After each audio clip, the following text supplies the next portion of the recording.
What is our project today? I'll show you in a minute.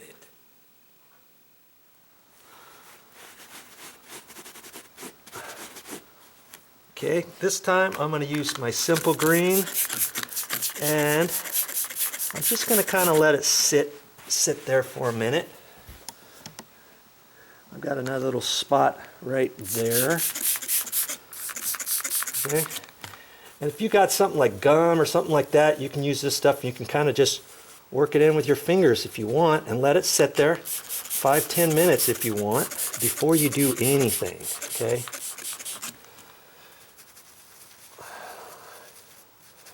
See, you can just do that if you don't have a brush.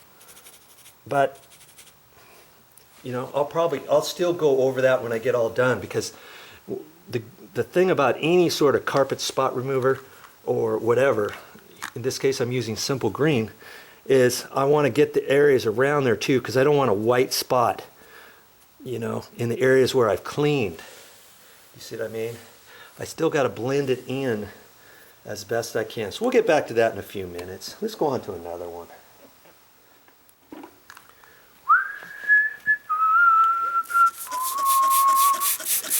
Yeah, it's getting ready to leave town. My mother's gave me a little to-do list, and it kept ever increasing. This was one of the things I didn't know I was supposed to do, but I thought I'd get it out of the way so it didn't pile up until the very end of when I was supposed to go.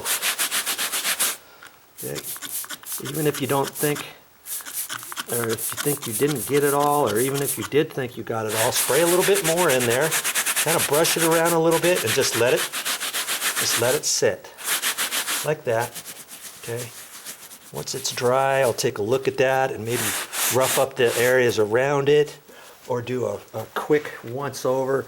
I could spray a little bit of just clean water on there, let's say at the end, if I have any sort of residue left. But the good thing about Simple Green is it keeps cleaning as it's drying. I kind of like that.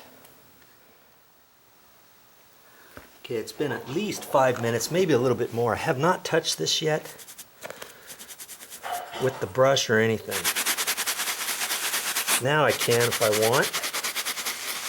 It just depends how dirty your carpet is and what's on your spot, whether or not you need more to it than this or not.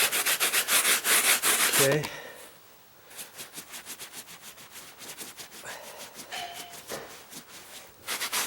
Now see where I sprayed it, you can see right about how clean it was, but it's also got a little bit of foam residue on there. But once that dries, I think it's going to blend in. And you know what?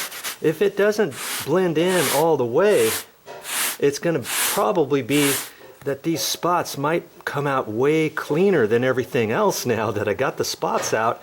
And then you can see, oh my, I guess we do need to clean the carpets the entire way. But even if you were planning on doing the carpets all the way, you just take this and spot all of your little marks first. Let that kind of set in before you go back over it, or before you even start with the carpet cleaner, and that will help. It always does. Now see, I've only used this for some other ones in the same dining room and living room. Look how much I've already used. This much, and that would have been 1 quart at $10 or somewhere close. I'm thinking most carpet cleaners are going to be around $10 on the average for a quart. Okay. I believe this is a quart container. This is a quart container. This one might be a little bit smaller than a quart, let's say.